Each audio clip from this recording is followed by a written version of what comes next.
Welcome back to the Catholic Grief Coach podcast. This episode, we're going to talk about if I had only known and how we grieve the moments we took for granted. So, welcome back, everybody, or welcome for the first time if you are new here. My name is Nicole Haugen, and we're going to talk today about grieving the moments that you had with the person and that you took for granted. And so, I find myself doing this often. I saw so many posts this, I think it was on like a Facebook grief group or something, like, oh, if I had only like appreciated them, if I'd only told them thank you more, if I'd only gone when they asked me to go out for coffee that time, right? Like we can get into this grief and shame spiral on the what ifs. And so I just want to say right off the bat that this is so normal, right? Like this is so normal because as a human, when we are in the moment, our brain, our beautiful human brain, is looking for danger, right? Like it's looking for ways that we need to be hyper alert or that we want to seek pleasure. And so it's more focused on ourselves. And so there's nothing wrong with that per se. It's just being human. And so when our loved one then dies and we look back and we're like, oh, why did I do that? Why did I snap at them that time? They were only trying to help. Or, oh, man, like I didn't realize how good I had it when they were alive. I didn't realize like how much they truly did for me until they're no longer here. And so, again, that's a normal part of the grief. That's a normal part of then our brain, once it starts to get this more acute awareness of, because again, hindsight is 2020, right? Where you can look back and be like, oh, well, duh, I should have done that. But in the moment, you just made the best decision you had with the information you had. And I can argue even that sometimes it wasn't my best decision, right? Like sometimes I was still snappy. Like there was one time when my dad, he brought over, he had made a comment before this, and it had been a few weeks, and our driveway was super icy.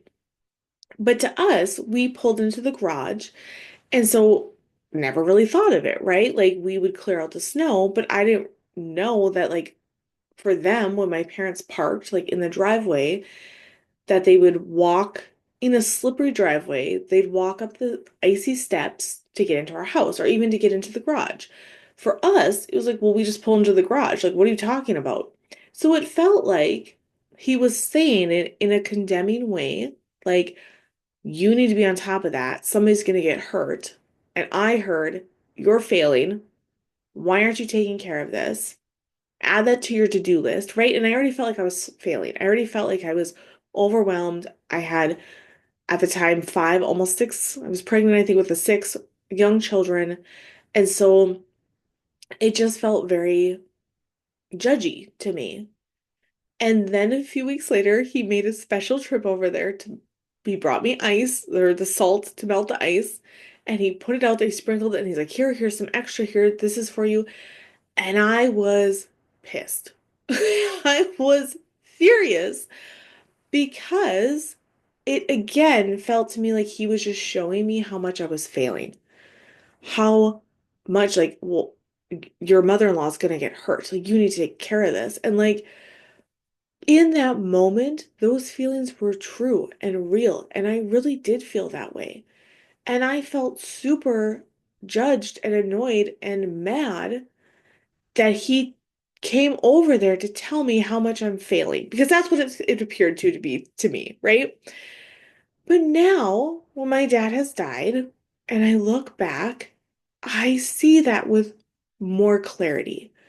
I see that through a grief lens of, oh, he was really just trying to help me.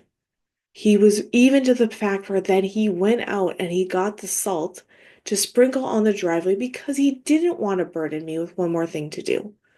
He didn't want to make me have to do that. It was something he could take care of. And so he wanted to do that for me. And you guys, as I say that, I feel so teary-eyed. I feel so awful for how I treated him through that. And it feels awful.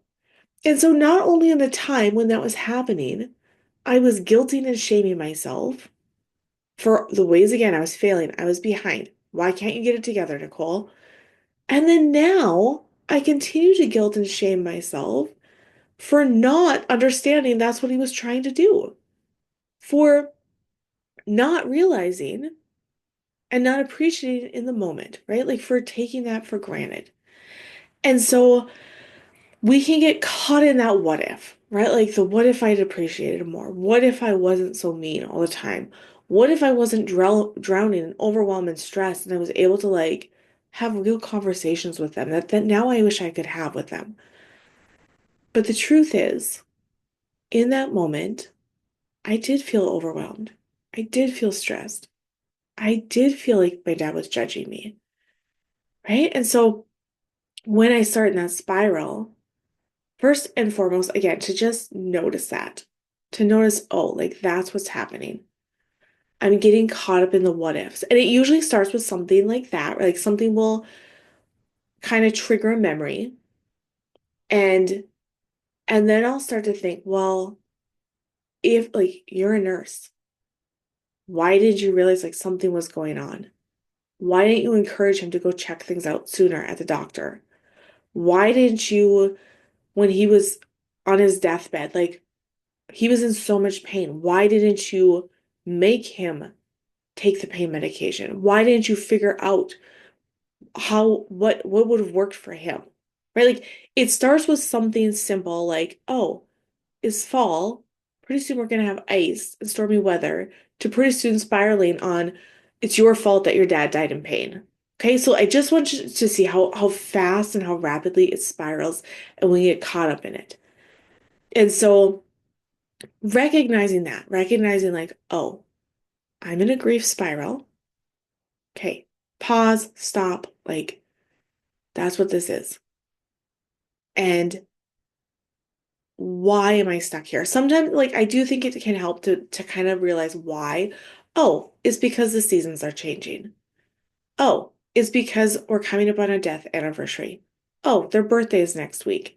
Oh, yeah, that's why that's being kind of triggered right now, right? So you don't have to do that part of it, but I do find that it's kind of helpful. It just makes me feel like, oh, there's nothing wrong. Like, of course I'm being triggered right now. Of course this is starting. Okay. And then sometimes too is because like I've had a really, really hard week. There's a lot going on, and it just kind of makes like it brings back up those feelings of failure, which then can like kind of activate or trigger that failure memory for me. Okay. And so to again recognize that that's kind of what's happening, to put it in context. And then I like to just lovingly be like, oh, like, of course you're thinking those thoughts again.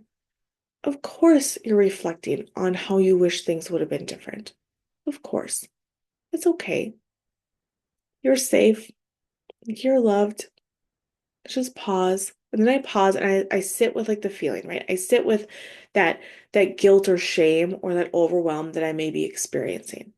And when you sit with that, right, like when you feel it in your body, it fades away. Even like just saying like, oh, of course you're feeling that.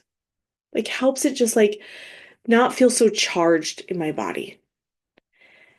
And then once I calm down, right? Like once I kind of get out of that stress response, then that's when I like to bring it to God, right? Because our God always wants us to come to him, right? Like, so even if you're like in that stress response, you're like, oh, like, God, help me. Like, why am I thinking this again? Like, where are you at? Like, why am I like, right? Like, God still wants those prayers. He still wants the like worried, rushed prayers, but that keeps us in a spiral stress response, right? Those worried prayers that are thrown up just like in worry.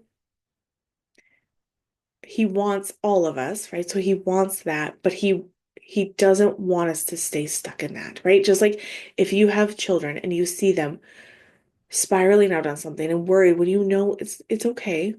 It'll all work itself out. And they come to you and they're like super like, yeah, but this person said this and I can't like, right? Like first you just kind of like, yes, thank you for coming to me. It's okay. Like let's calm down a little bit. Now let's talk through it, right? And God wants that part too. He wants the part where we're calmed down and okay, Lord, thank you. Like, thank you for being here through me with this stress, with this, with these what ifs that are showing up. Like, thank you for that. Thank you for being here with me. Thank you for allowing me to pause and even to recognize that.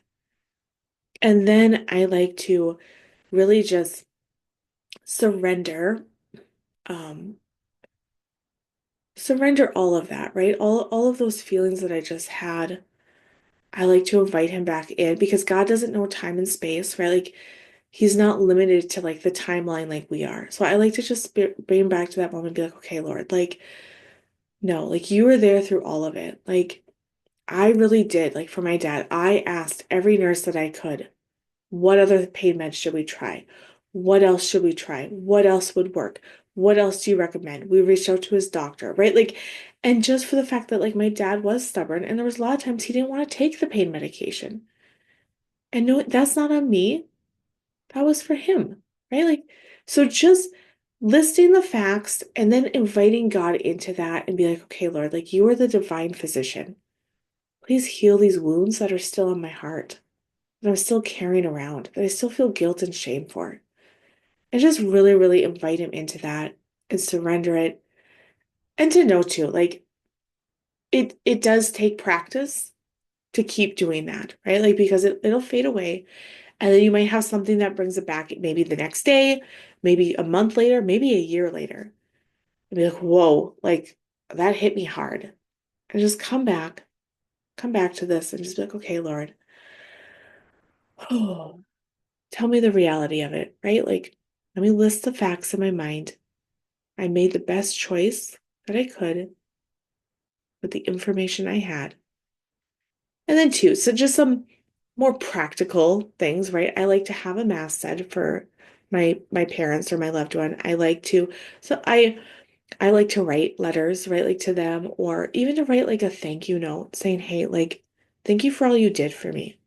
I really appreciate it. And even if you rip it up or burn it or throw it away when you're done, like there's just something very healing about that. And then two, when I do have these like what if moments, again, since God does not know time, he's not stuck in a linear timeline like we are. I just say, Lord, like I just look at okay, that moment with my dad and I just be like, hey, Lord, like, I just want to tell my dad thank you right now. Can you bring him that for me? Like, bring him in that thank you. And just tell him how much I appreciate him and I love him. And just thank you for everything he did for me. Right? Because we know like we are stuck in that timeline, but God isn't. And that just brings me peace knowing that, like, hey, when I think about that memory, I now can like go back and add thanks onto it because God can take that and he can use that for good, right? So, all right, that is this episode of the Catholic Grief Coach podcast. And so please go to catholicgriefcoach.com and sign up for my next grief group. We're going to start November 7th. And this one is really good, you guys, because it is right over the holidays, which, as we all know, can be a very trying, stressful, hard time when we are grieving. So whether it's been a few months since your loved one has passed away or it's been multiple years, this group is for you. You will walk away knowing exactly how to handle the holidays and what to do. I just feel so loved and seen in that. So catholicgriefcoach.com, sign up for that. And all right, you guys, I'm praying for you and have a blessed day.